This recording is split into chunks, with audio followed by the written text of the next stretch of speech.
Ikaze nanone kuri kandi yo 150. Umunsi rero tugiye kureba ku isomo rya gatatu icyo bita variables. Variables ni ibintu biri very interesting ariko nta gikanganye kirimo.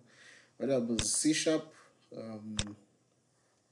nta kindi rero variables ni izina ry'ububiko tuba twahaye kugira ngo program yacu ize kubukoresha. Nukuvuga ngo muri program uri kwandika cyangwa uri gukoda ibigomba kubifite akenshi usanga ifite ama variables ariyo mazina ugenda uha bwa bubiko kugira ngo rero variables igomba guhora ifite muri C# igomba guhora ifite type yayo kugira ngo yuzuze izina variables nukuvuga igomba kuba ifite type ikagira izina noneho iyo ibaye assigned ikaba ariyo value wayassigninze. Iyo rero tumaze kubona variables kuri example urabona hari imipira twayassigninze integer. Ako kanya iyo tumaze kuvuga ngo imipira tukayiha integer as a type, iyi ni variables name, iyi ni type ya variable, ibi byose rero ni bigize variable. Iyi mipira itatu hano ni assignment, ni value twayassigninzeho. Ariko igihe cyose dukoze variable tukayiha type nukuvuga ngo ni nk'itwahaye integer automatically hano irahita igira 4 bytes. Nukuvuga ngo muri memory ya program ita ibika 4 bytes igihe uraninze ya program 4 bytes ikabona iyi variable ikabona ko ifite integer imenya ko igomba kubika 4 bytes za memory. So kimwe na hano iyo hari umuceri twassigninze variable ya double tuyiha type ya double noneho hano tuyiha assignment y'ibiro 5 n'ibice 2 ikiro. Nukuvuga ngo rero bijyanye nuko turi bukoreshe ibiro hazamo ibice, niyo mpamvu twafashe umwanzuro wo kuvuga ngo iyi ububiko turabuha double. Ububiko bw'umuceri turabuha double kwa ko bushobora kujyamo ibice, ariko imipira turabizi nta na rimwe izabamo 3 n'igice. Nukuvuga ngo izaba imipira 3, 4, 5 gutyo, ariyo mpamvu twahisemo kuvuga ngo turayiha integer kuko ni ibintu bibarika neza. Integer rero tuzabireba nabyo muri types nitugera mu isomo rya 4, nazo zikaba zifite ashobora kujyamo hagati y'iyi mibare na hagati y'ingiyi. Ariko double urabona ko yo ibika 8 byte. Nukuvuga ngo igihe cyose udeclarinze variable ukayiha type ya double ubukoze 8 byte muri memory. Ni iby'ingenzi rero kugira ngo buri gihe ujye umenya ngo ni ryari ese ntago ndi guha ibidakenewe, ntago ndi guha variable yanjye type itari ngombwa, kubera ko iyo uhaye type itari ngombwa uri kunaniza program yawe cyangwa se ukazasanga ikoresha memory nini, ari byo yihuye na mudasobwa idafite memory ihagije ishobora kugenda gakeya. Ni ingenzi rero kubimenya ukamenya uko ubikoresha. Variables rero tugira ama type menshi, hariho iyo bita local variables, hakaba global variables, tukabona na read only variables, tukabona na constant variables na static variables na instance variables. Ibi rero nibyo tugiye kurebera hano. Iyo tuvuze ngo local variables rero muri C# local variables nkuko mubibona muri example dufite class tukagira method imwe tukagira na method ya kabiri. Nukuvuga ngo local variables zikora muri within a scope, ni hagati muri iyo scope wayihaye niho yitwa local variables. Kandi nukuvuga ngo ubu ngubu iyi int umupira twassigninze kabiri, iyi variables yacu iri local kuri iyi method 1, nta method rimwe, nta iyi method ya kabiri ntago ibi ishobora kumenya ngo int mipira ifite iki, store cyangwa ububiko bufite iki. Noneho rero iyi double nayo umuceri iri muri scope, ni local in scope, muri iyo scope ya method ya kabiri. Bivuze ngo dushatse kuyikuramo hano, dushatse hano twaza tukongera tukavuga ngo double umuceri tukayiha ibyo dushatse, ntago iri guteza ikibazo kubera ko iyi scope ya kabiri ntago izi ibya scope ya mbere. ni ukuvuga ngo nitugira hano naho umupira nta kibazo, turavuga integer, int ihagarariye integer, tuvuge ngo imipira nta kibazo tuyihe, ariko ubwo irarangirira hano. Amakode yose yandi agendamo hano niyo ashobora kuba yamenya wa muceri twa declarenze, ya variable twa declarenze. Iyo ivuye muri iyi scope nta ibirangije akazi kayo. Dukomeje rero kuri global variables nazo izo noneho itandukaniro. Global variables ni ukuvuga ngo zikora hejuru, donc nk'ubu urabona iyi class ni ukuvuga ngo ziba accessible n'amascope cyangwa class yacu, ariko urabona ko ifite scope ya method 1 ikagira scope ya method 2 nkuko twabonye muri local variables, ariko int imipira na double umuceri twabideclarinze globally, ni ukuvuga ngo twabishyize hano hejuru hanze ya za scope zose. Ni ukuvuga ngo rero bivuze ko iyi scope method 1 izi ishobora kwakira cyangwa ikasayininga variables twa declarinze globally, bw'iyi global variables twa declarinze hari. Aribyo bivuze ngo ni ukuvuga ngo hano niyo twashaka tukasayininga ikintu hano globally hejuru kuri global, ni ukuvuga ngo nituza tukasayininga muri methode ya kabiri hano ikindi kintu, ni ukuvuga ngo niba twahaye hano umupira tuvuge ko tuhaye 3, hano tukaza muri methode ya mbere tukayaha 2, ni ukuvuga ngo nitwongera kubaza uyu mupira icyo ufite, wongera kubaza uyu mupira icyo ufite, iratubwira ko ufite 2 kuko bwa nyuma twayasayininze kuri 2. Ariyo mpamvu hano no muri iyi methode ya kabiri nidushaka kujya kuimprima umupira izaduha 2 iduhe n'umuceri. Rero ni ibintu byo kwitondera gukoresha global variables, kubera ko akenshi ntago ari cyo gisubizo cya nyuma. Ikingenzi kubera ko urabona ushobora kwibeshya byoroshye ukaba wakwasayininga ya variable yawe, noneho ugasanga wibagiwe ko wayasayininze ugashaka kuyikoresha nka assignment ya mbere wari wayihaye. Rero keretse ari cyo gisubizo cya nyuma, naho ubundi akenshi dukunda gukoresha icyo bita instance, nazo tuzazireba. Nibyo biba biri fair iyo ushaka gukora ikintu kijyanye na global variables. Reka rero variables ni ukuvuga ngo ubushize twabonye uko bensitara Visual Studio, ndizera ko ntawe utarabibonye. Hano njye narangije kuyongeramo, niba ufite niba warayifunguye Visual Studio yawe urahita ubonaho static void main ifite console write line hello world, niryo jambo rya mbere. Muri make rero nk'iyi ngiyi dufite, iyi ni example nziza ya global variables.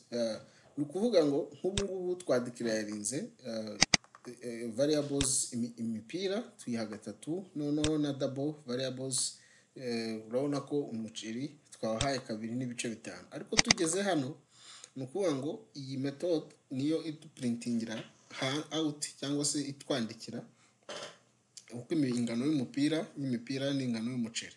Ni ukuvuga ngo iyi method rero ikiri gukora, urabona ko hano yakiriye imipira parameter na izi parameter niko bayita iyo method iri bwakire ikintu, ibyo iri bwakire babyita parameters za method, nabyo tuzabira nitugera mu method.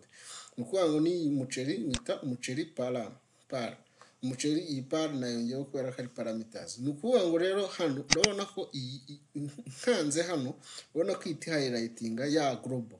Ni ukuvuga ngo muri ya scope twabonye kare ngiyi umupira, urabona ko iti igaragara ko hano ndahari, urukumva. Ni ukuvuga ngo rero iyi mipira niyo turi gutanga tuyiha hano.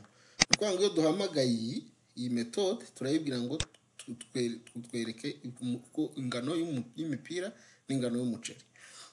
Hano rero urabona ko tugiye kureba imipira turasanga ari twafashe ya mipira twohereje 3 tuyongeraho 2, bivuze ngo ibaye 5. None nano dufata wa muceri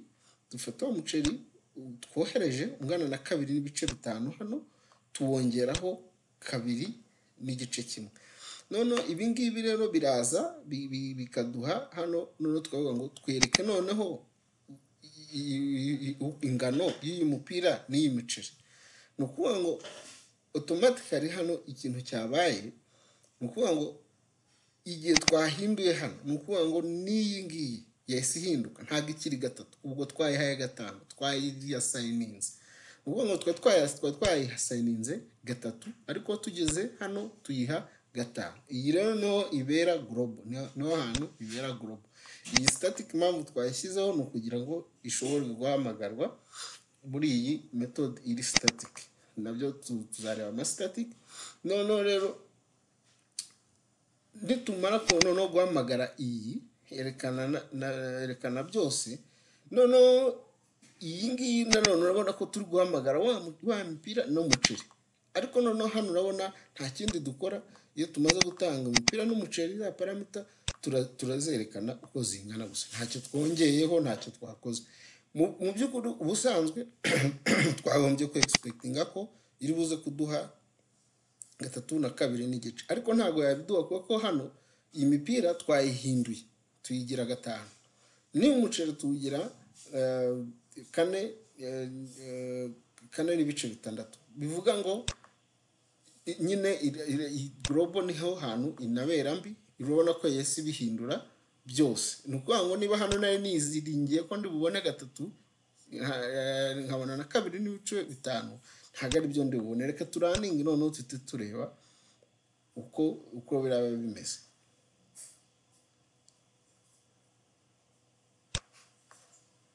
Voilà, urabona noneho rero, urabona ko hano exactly imipira ni 5 n'umuceri ni bine n'ibice bitandatu, ari byo bya hano. Iyi niyo ya hano, umurongo wa hano ni wo twanditse hano. Noneho n'uyu wo hasi ari wo wo muri byose, ni ukuvuga ngo ivuye muri byose.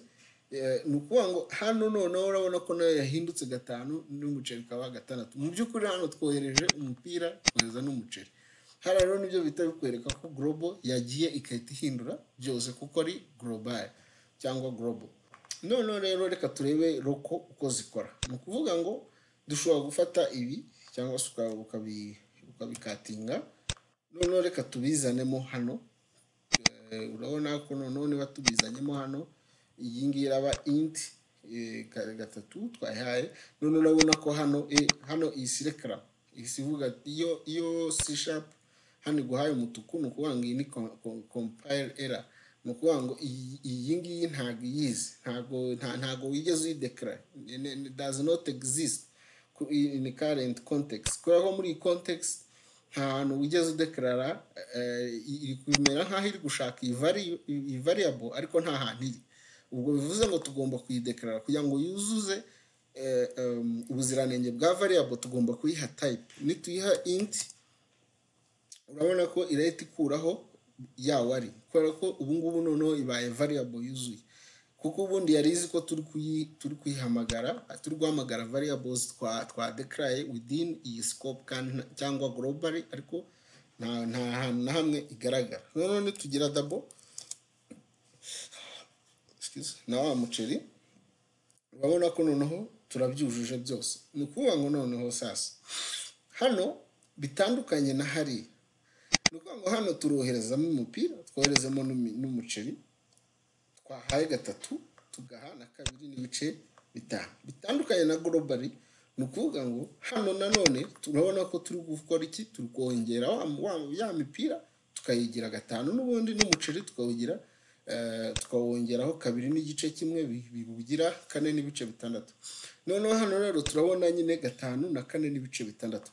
Ariko noneho niduhamagara iyi method iraduha gatatu n'ibice bibiri. Impamvu ni iyi ngiyi, kubera ko iyi ngiyi iri local, izwi n'iyi context cyangwa se scope, nta handi hantu irangirira. Ni ukuvuga ngo ya value ni local kuri iyi erekana wongereho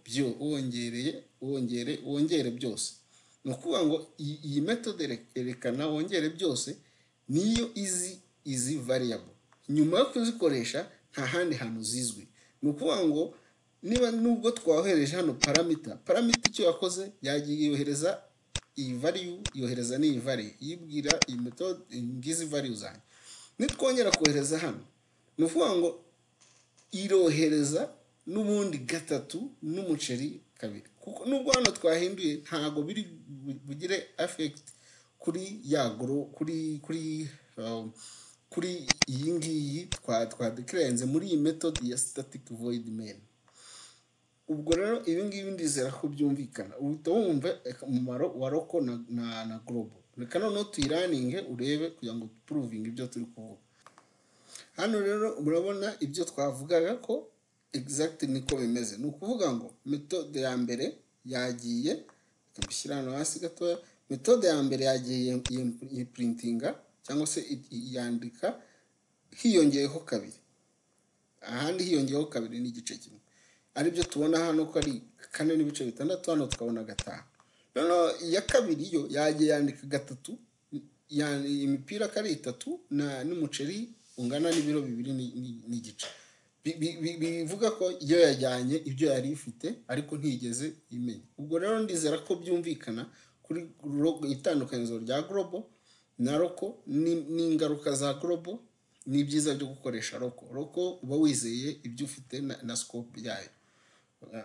Nyuma rero ya global na local tubona niyo bita read only variable. Read only variable rero ubundi ukoresha read only keyword, ni ukuvuga ngo igihe uri kudeclara read only variable, ni ukuvuga ngo urasomwa gusa ibirimo, ndabibitse ngibi byo mbitse, nta kindi kintu kiri bwongerwemo.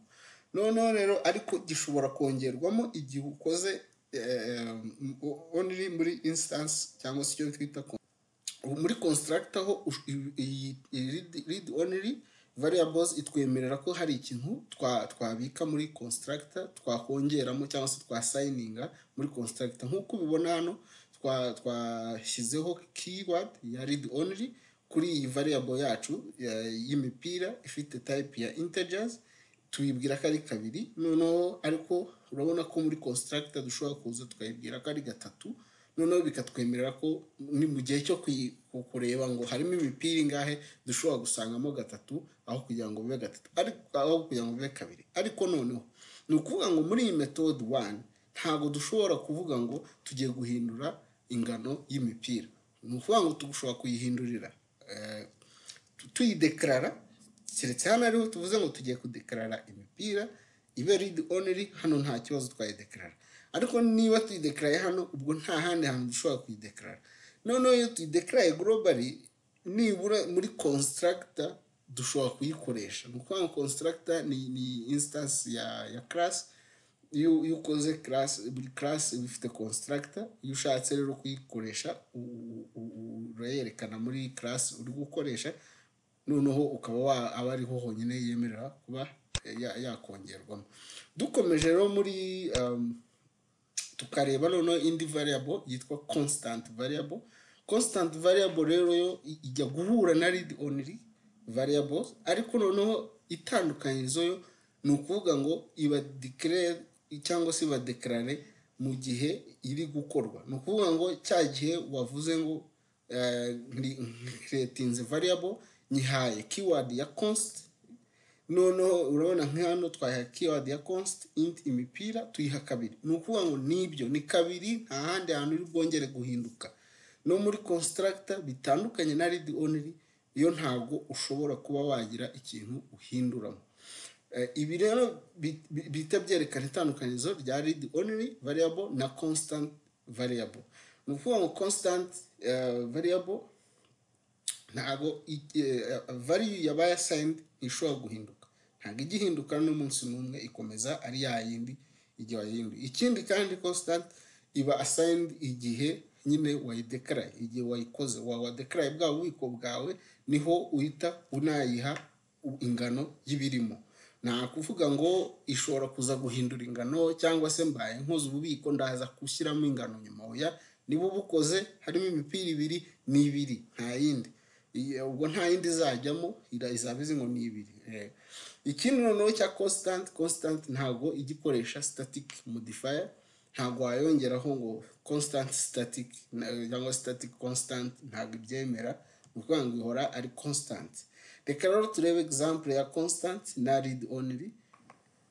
Yes, tujya kureba example tuvuze ngo reka dufate cyangwa se dukopie cyangwa dukatinge izi variable zacu twakoreye hariya hejuru.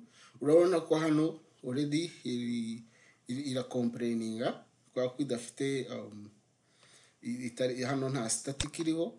Ariko noneho niba tuvuze ngo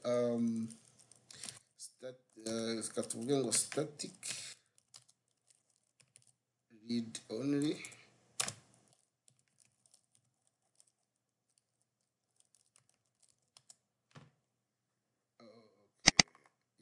static read only, urabona ko iyi se igemera na hano naho haraba static read only. Ukuvuga ngo duhere kuri read only tureba, ni ukuvuga ngo noneho iyi read only urabona ko ukuyibona hano tuyihaye ni global value, ariko noneho urabona ko twayasigninze. Ni ukuvuga ngo na hano niba tuvuze ngo tugiye gukoresha ya global nkuko kare twahoze tubikora, ni ukuvuga ngo automatic hano irahita twereka compile error. Kubera iki? Ntago turi kuriyasigninga ya read only muri construct. Reka noneho rero tureba ahantu honyine dushobora kuriyasigninga ya read only ni muri constructor. Kuko hano tuvuga ngo program, kuko class yacu yitwa program, tukayiha noneho tugakora constructor ya program. Noneho hano rero dushobora kuvuga ngo okay, nta kibazo, ya mipira yacu cyangwa tukavuga ngo imipira ingana ni 10. Aho nta kibazo irabyemera. Umuceri urabona ko umuceri uhita umanukamo hasi tukabaha ibiro 20.5. nta kibazo naho turi bugire, kubera ko okay, hano harimo ikibazo ko kitari static. Reka tuyihe static noneho kugira ngo tuyihe ya constructor yacu tuyihe static modifier kugira ngo ishobore gusoma iyi static. Urabona ko hano nta kibazo yigeze iteza. Ariko ibi ngibi twakoze hano byo ntago byemewe. Ni ukuvuga ngo rero hano uba ugomba kubicommenting out. Nitubicommenting out noneho hano dushobora kuraninga ya program yacu tukareba icyo read only. Mu by'ukuri read only ni gutya ikoreshwa, iba declare cyangwa se can be declared, ishobora kuba declared ikahita na assigned. Ariko ikintu cyonyine ahantu honyine ushobora kuriyasigninga ni muri constructor. Noneho rero bitandukanye na constant variable. Constant variable yo nta nubwo yemera bakoresha const key. Noneho nta nubwo yemera static. Niyo itandukanyirizo twabibonye kare. Ni ukuvuga ngo nidukora constant variable urabona ko yo hano yahise iteza ikibazo. Iri kuvuga ni ibiki uri kunkorera, kuki uri kuriyasigninga? Kandi kare dufite read only hano nta kibazo twigeze tugira, yayemeraga nta kibazo. Ariko hano igihe cyose tuhinduye ya variable yacu tukayongeraho keyword ya const, automatically itubwira ati ubu ngubu ngewe ndi const, niba bampaye ububiko bw'ibintu bitatu ni bitatu, nta kindi muri bume. Ni ukuvuga ngo ndabika ibintu bitatu. Ariko nta nubwo yemera ko wayideclara muri constructor. Ariko read only yo ikabibyemera. Niduhindura hano read only, reka duhindure back. Of course igomba kuba ifite static modifier. Tukayira static modifier, duhindure read only. Hano urabona ko bahita banayiguha, nicyo cyiza cya C#. Hano urabona ko ya compile error ihita igenda, ntabwo yongera kugaragara. Kubera iki? Kubera ko yabonye ko am read only, I can be assigned cyangwa se ndi read only. Noneho ushobora no kumpa ibindi bintu muri constructor igihe ya instance ya class bayi created. ushobora kunyongeramo ibintu hano ibi byo birashoboka. Ni ibintu rero by'ingenzi kumva ibi bintu uko bikora, ukamenya ngo ni ryari nzakoresha read only. Ese nzakoresha akenshi ukoresha read only iyo uvuga ngo nshobora kuzaba nahindura ya assigned value cyangwa ya iricumi muri constructor mu gihe nkoze indi new instance, akaba ariho navuga ngo nzahindura. Rero iyo ushaka kuvuga ngo nshaka ko ikintu gikora burundu, niba mwana bibonye ko igihe dushyizeho constant hano ntabwo dukenera kongera kuvuga ngo turashyiraho static kugira ngo ibe yakwemera gukorana na static. Iyo constant ntabwo rwose does not care, ihita yemera kuko n'ubundi iba declared only once, kandi urabona ko ihita ikubwira ngo uri kuma ibindi bintu ahandi hantu. Ntabwo ni compile error, ibintu biba compile error igihe cyose uri gushaka gukora ibintu bitabaho bitajyanye n'amategeko ya software development ya muri C# cyangwa se Visual Studio y'ubwayo iri smart enough yo kwita ibibona ko ibyo uri gukora atari byo. Iyi rero niyo read only na static. Turebe rero kuri static variables. Static cyangwa static keyword bivuze ngo instance imwe noneho niyo yonyine iba yahawe ya variable iba iri exist cyangwa se igaragara kuri iyo class. Static variables rero ikindi kintu nyine zigaragaza nka constant, kubera ko iyo zishobora kuba wayikoresha cyangwa wayerekana ukoresheje ya class gusa utagiye mu bindi bintu. Nkuko mubibona rero static variables, nk'ubu ngubu hano dufite class ya mbere tukagira na class ya kabiri, ariko class ya kabiri kubera ko twayihaye static int imipira no tukayiha na static double umuceri. Ni ukuvuga ngo hano muri class ya mbere dushobora kwifashisha iyi ngiyi iyi class ya kabiri, tuvuze ngo class ya kabiri dot imipira tukahamagara noneho tukaba tutanayasayininze ariko tukaba twayihamagara dukoresheje ya class ya kabiri, tukayigeraho direct tutagiye gukora instance yayo cyangwa se ngo dukore tutakeneye gukora new instance kugira ngo tuyigereho ya variable ya class ya kabiri kuko twayihaye static. Iyi rero niyo isobanuro cya static mu ncamake. Noneho rero dukomeje tukabona instance bitandukanye na instance. Urabona ko noneho muri class ya kabiri instance zo ni igihe ni non static nyine variables, kandi ishobora no kuba declared muri class ariko ikaba hanze ya method yari cyangwa se constructor ya block cyangwa muri block. No ni ukuvuga hano urabona ko twavuze ngo class 2 cyangwa class 2, none iyi class kabiri twahaye int imipira tuyiha double umuceri. Urabona ko nta static ifite, bivuze ngo bitandukanye na hano kuri static variables. Ntabwo hariya dushobora kwandika mu class kabiri imipira. Kubera iki? Kubera ko hano nta static ihari. None icyo tugomba gukora muri class 1 kugira ngo tuzakoreshe ya variables zabaye declare muri class ya kabiri, ni ukuvuga ngo tugomba gukora new instance. Urabona hano twavuze ngo new instance class kabiri twayise C1. Iyi rero dukoze ngo new class kabiri tuba dukoze indi new instance. Ni ukuvuga ngo dukoze instance ya instance tuyihaye C2. Ubundi C# ni object oriented language, ariyo mpamvu behavinga gutya.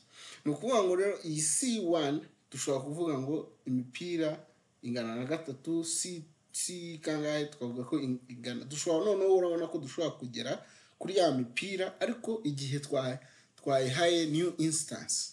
Igihe twayihaye new instance ntabwo twayigeraho, kandi nanone birumvikana igomba kuba iri public nyine ku buryo iri accessed.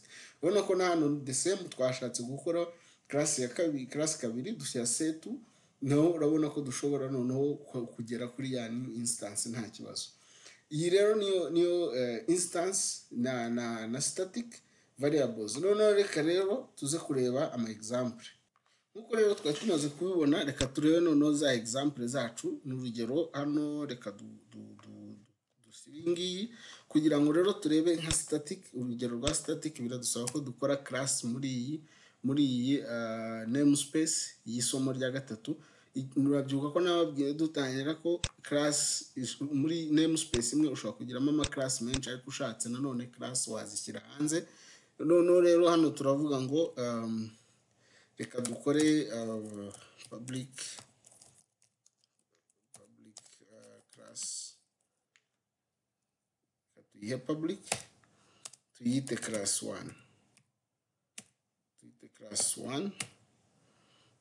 kibazo. Noneho iyo declaring class ubwo ni gutyo bimeze. Noneho hano tuyihe ngo static, tujye noneho ku declaring static, tuyihe double, tuyihe umuceri,